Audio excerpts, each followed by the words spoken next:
जय हिंद दोस्तों, मैं आपका दोस्त अनिल कुमार और एजुकेशन मंत्रा बाय अनिल सर मेरे चैनल का नाम है दोस्तों। हाँ, आपको बता दें कि हम डेली डोज लेकर के चल रहे हैं। एक तरीके से डेली डोज नाम दिया है इसको। पर डे एक एक दिन का, प्रतिदिन का करंट अफेयर्स आपके साथ पहुंचाते हैं, एक छोटे से कैप्सूल के माध्यम से, एक छोटे से टाइमिंग में आपके पास पहुंचाते हैं। उसी के कड़ी में आज 3 फरवरी 2022 को लेकर के आए हैं, जो कि ये डेली डोज है। अगर आप एक डोज ये ले लेते हैं सुबह सुबह, तो आपका पूरा दिन बेहतर जाएगा। और आपके एग्जामिनेशन हॉल में जब भी 2-4 दिन, 2-4 महीने, 6 महीने बाद आपका एग्ज़ाम है, या 2 महीने बाद, 4 महीने बाद एग्ज़ाम है, तो आपको बहुत फ़ायदा देगा एग्जामिनेशन हॉल में। बस ये ध्यान रखना है दोस्तों कि इसका फ़ायदा जो आपको मिलेगा वो एग्जामिनेशन हॉल में आपको पता चलेगा कि कितना फ़ायदेमंद है। ठीक है दोस्तों, तो स्टार्ट करते हैं हमारा डेली डोज 3 फरवरी 2022 का। सबसे पहले दोस्तों हम ये ले लेते हैं कि नीरज चोपड़ा के बारे में आप लोग सभी लोग जानते होंगे। नीरज चोपड़ा जो कि जेवलिन थ्रो के एक खिलाड़ी रहे हैं और उन्होंने हाल ही में ओलंपिक में गोल्ड मेडल जीता है। काफ़ी चर्चा में रहे वो।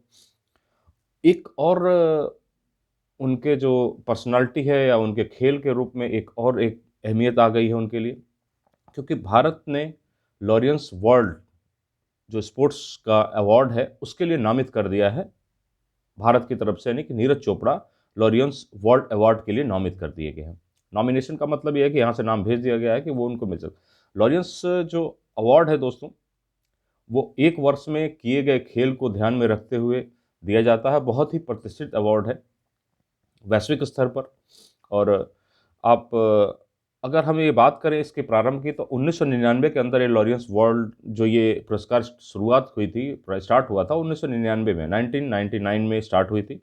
और इससे पहले जो नॉमिनेशन भेजा गया था वो सचिन तेंदुलकर और विनेश फोगाट, इन दो खिलाड़ियों को ही भारत की तरफ से इसका नाम भेजा गया था लॉरियंस के लिए।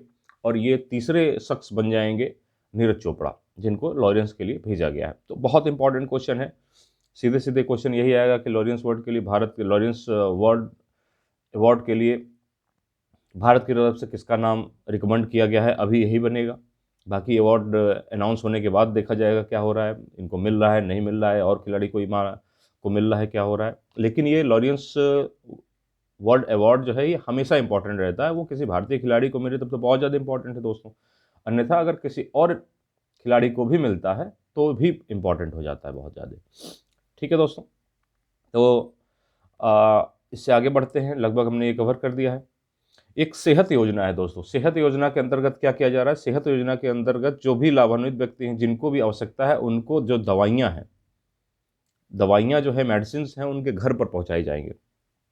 होम डिलीवरी एक तरीके से की जाएगी। इंपॉर्टेंट क्यों हो जाता है दोस्तों कि ये क्वेश्चन पूछ सकता है कि ये किस मंत्रालय के द्वारा यह योजना प्रारंभ की गई है। तो आपको बता दें कि अगर ऑप्शन में स्वास्थ्य मंत्रालय होगा तो आप स्वास्थ्य मंत्रालय, क्वेश्चन इसीलिए बनना है क्योंकि रक्षा मंत्रालय ने ये योजना क्रियान्वित की है और इस योजना ने रक्षा मंत्रालय की एक योजना है। ठीक है दोस्तों, मैंने ये क्वेश्चन क्यों बताया सेहत योजना, इसलिए बताया दोस्तों क्योंकि एग्जामिनर जो होता है दोस्तों, अक्सर इस तरीके के क्वेश्चंस को पूछ लेता है जहां कन्फ्यूजन की संभावना बहुत ज़्यादा बनती है। जैसे अगर सेहत योजना आपने नहीं पढ़ी है ध्यान से, तो आप सबसे पहले स्वास्थ्य मंत्रालय मार देंगे कि यार ये तो रिलेटेड ही है हेल्थ से, तो उससे वही होगा। लेकिन ये है किससे? ये आपका है रक्षा मंत्रालय से। इसलिए इंपॉर्टेंट क्वेश्चन बन जाता है और उसको ध्यान रखने की जरूरत है कि रक्षा मंत्रालय के द्वारा एक सेहत योजना स्टार्ट की गई है, जिसके अंतर्गत जिस व्यक्ति आवश्यकता पर पड़ने पर दवाइयों की होम डिलीवरी की जाएगी। ये ध्यान देने वाली बात है दोस्तों। नेक्स्ट क्वेश्चन पे आ जाते हैं दोस्तों कि एक भारत का पहला ड्रोन फॉरेंसिक अनुसंधान केंद्र खोला गया है केरल के अंदर। केरल के अंदर दोस्तों भारत का पहला है ड्रोन फॉरेंसिक अनुसंधान केंद्र। इंपॉर्टेंट है, मैंने आपको बताया था कि अगर पहला कहीं लग रहा है तो अपने आप इंपॉर्टेंट हो जाता है। एक नेक्स्ट क्वेश्चन पे बचते हैं दोस्तों। एक भारत का पहला जियोलॉजिकल पार्क खोला जा रहा है। ये क्वेश्चन पूछ लेगा कि भारत का पहला जियोलॉजिकल पार्क कहाँ खोला जा रहा है, तो ये जबलपुर कहाँ पड़ता है दोस्तों? मध्य प्रदेश में। मध्य प्रदेश के जबलपुर में एक जियोलॉजिकल पार्क, भारत का पहला जियोलॉजिकल पार्क खोला जा रहा है। ध्यान रखने की जरूरत है दोस्तों। नेक्स्ट क्वेश्चन पे आ जाते हैं दोस्तों कि अभी क्या हुआ है दोस्तों कि इस्पात जो स्टील होता है उसमें नंबर 1 पे जो सबसे बड़ा उत्पादक देश बन गया है चीन। चीन जो है नंबर 1 उत्पादक देश बन गया है, यानी सबसे बड़ा उत्पादक देश बन गया है। और सेकेंड नंबर पर जो है भारत है। तो चीन को अगर नहीं पूछे तो भारत को पूछ सकता है एग्जाम। हालांकि ये ज्योग्राफी का क्वेश्चन है, लेकिन जब डेटा चेंज होते हैं, कुछ थोड़े बहुत चेंज होते हैं, तो ये करंट में भी आ जाता है और ये करंट का भी हिस्सा बन जाता है। ज्योग्राफी में तो ये क्वेश्चन बनेगा ही बनेगा। ज्योग्राफी में जो भी क्वेश्चन, जो भी उत्पाद और उत्पादक हैं शहर, इस फील्ड में, इस क्षेत्र में ये बनेगा क्वेश्चन ज्योग्राफी के अंतर्गत। लेकिन ये करंट में भी बन जाता है अगर ये करंट का इशू बन गया है तो। ठीक है दोस्तों, तो आप ध्यान रखिए, इस्पात उत्पादन में भारत सेकंड नंबर पे हो गया है और चाइना 1 नंबर पे है। ठीक है दोस्तों, नेक्स्ट क्वेश्चन ले लेते हैं कि स्किल डेवलपमेंट के लिए एक पोर्टल जारी किया। स्किल डेवलपमेंट के लिए एक पोर्टल जारी किया गया। पोर्टल का नाम है डिजिटल देश ई पोर्टल। अब स्किल डेवलपमेंट के लिए पोर्टल का क्या मतलब है कि जितने भी, अभी आपने देखे कि बहुत सारे स्किल प्रोग्राम चल रहे थे। स्किल प्रोग्राम क्या चल रहे थे कि जो भी व्यक्ति, जो मैन पावर है, वो स्किल्ड मैन पावर के रूप में कन्वर्ट की जा रही थी, उनको सिखा करके कुछ। जैसे क्या है कि एक व्यवस्था है कि मान लीजिए अगर कोई बच्चा पढ़ाई नहीं कर पा रहा है या किसी कारणवश वो पढ़ाई नहीं कर पा के सिर्फ मजदूरी कर रहा है, तो नॉन स्किल्ड वर्कर हो गया वो, जो कि देश के लिए हानिकारक होता है। हानिकारक का कहने का मेरा मतलब ये है कि देश के उस यूज़ में नहीं आ पाता या अपने लिए भी उस तरीके की आमदनी नहीं कमा पाता जितना एक स्किल्ड वर्कर। मतलब ये है कि अगर कोई व्यक्ति पंखा बनाने वाला है, इलेक्ट्रीशियन है या मैकेनिक है, तो आप देखेंगे कि वो ज़्यादा पैसे कमा लेता है, अपने जीवन का स्तर को बढ़ा लेता है अपेक्षाकृत कोई मजदूरी करने वाला लड़का, जो जा करके कहीं सिर्फ जो है मजदूरी कर रहा है। तो उन चीज़ों को लेकर के स्किल्ड स्किल्ड मतलब क्या है कि उनका जो है, उनको कुछ सिखाने की व्यवस्था की गई थी। तो उस सिखाने, जिनको अब इसमें क्या करेंगे, ये पोर्टल बना दिया है कि जिनको जिनको ट्रेनिंग दे दी गई है उस तरीके को उस पर अपलोड कर देंगे। सारी चीज़ें पता लगेंगी कि इतने लाख लोग हमारे स्किल्ड हो चुके हैं, उनको किसी अलग अलग क्षेत्रों में लगाने की ज़रूरत होगी तो वो लगा देंगे, वहाँ पे काम उनको मिल जाएगा। इसलिए किसी भी देश के लिए ये कहा जाता है कि अगर किसी भी देश को विकास करना है तो वहाँ के जो भी व्यक्ति हों वो स्किल्ड हों, उनको जो है कोई ना कोई कार्य आता हो अपने फील्ड में। ठीक है दोस्तों, तो आप ये जानिए कि ये स्किल डेवलपमेंट के लिए एक पोर्टल लॉन्च किया गया, डिजिटल देश ई पोर्टल नाम है उसका। एक दोस्तों, एक शेरा शुभंकर है पंजाब के अंदर निर्वाचन आयोग ने क्या किया है दोस्तों, वहाँ के निर्वाचन आयोग ने एक शेरा शुभंकर लॉन्च किया है। शेर की आकृति का एक शुभंकर लॉन्च किया है। ये है किसके लिए?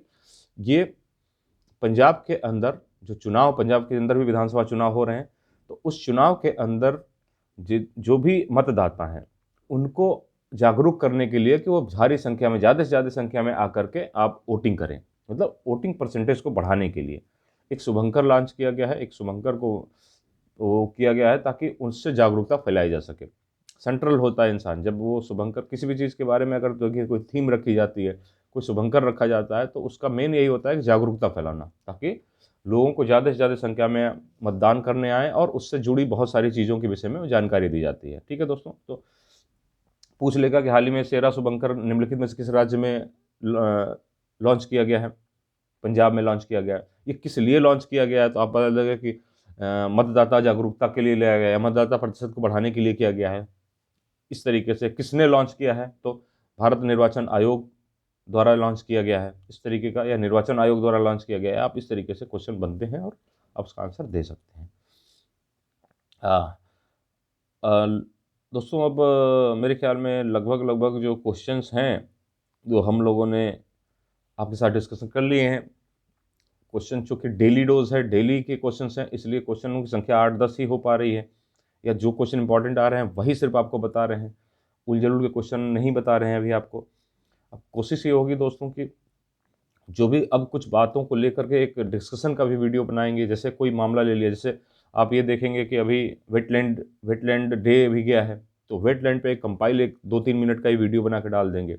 अब जैसे लॉरेंशियल वर्ल्ड अवार्ड है, लगभग मैंने इसमें बता दिया, लेकिन 2-4 चीज़ें और भी होंगी तो उसको भी आपको पूरा का पूरा बताता है। जो भी मामले बिल्कुल चल रहे हैं, जीवन चल रहे हैं, जो आदमी बहुत ज़्यादा हाईलाइटेड है, उन पर पूरा एक क्लब वीडियो का मतलब होता है दोस्तों कि उससे रिलेटेड सभी जानकारियाँ आपको 2-3 मिनट के अंदर ही प्रोवाइड करा करके जल्दी से जल्दी हम आपको प्रस्तुत कर देंगे, ताकि आपको इधर उधर भटकना ना पड़े।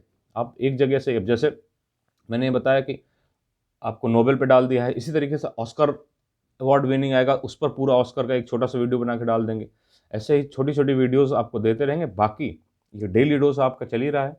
उसके साथ में मैंने बताया था कि कोई आर्टिकल या कोई किसी तरीके का एक आपको निबंध के दृष्टिकोण से, क्योंकि समीक्षा अधिकारी की बात करें, अगर समीक्षा अधिकारी मेंस की बात करें तो उसमें निबंध आते हैं, 3 निबंध लिखने को, तो उस पर भी बात करेंगे, जल्दी उस पर ही हम डाल देंगे आपको, ताकि लगभग आपको सभी जितने भी कंपटीशन आप दे रहे हैं, जिस तरीके के भी कंपटीशन आप दे रहे हैं, आपको फ़ायदा हो और आप हर सभी कंपटीशन के लिए आप यहीं से फ़ायदा उठा सकें और जा सकें। ठीक है दोस्तों, आपका ज़्यादा टाइम नहीं लेंगे दोस्त।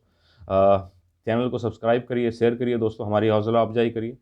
जितना हमारे पास संसाधन है, जिस हिसाब से भी है, जो भी है, हम आपके लिए बेहतर करने की कोशिश कर रहे हैं। कई जगहों से पढ़ करके, देख करके और समझ करके, जो एक्सपीरियंस है हमारे, उसके साथ में आपके साथ क्वेश्चन लेके आते हैं और आपके साथ शेयर करते हैं। ठीक है दोस्तों, जय हिंद, नमस्कार।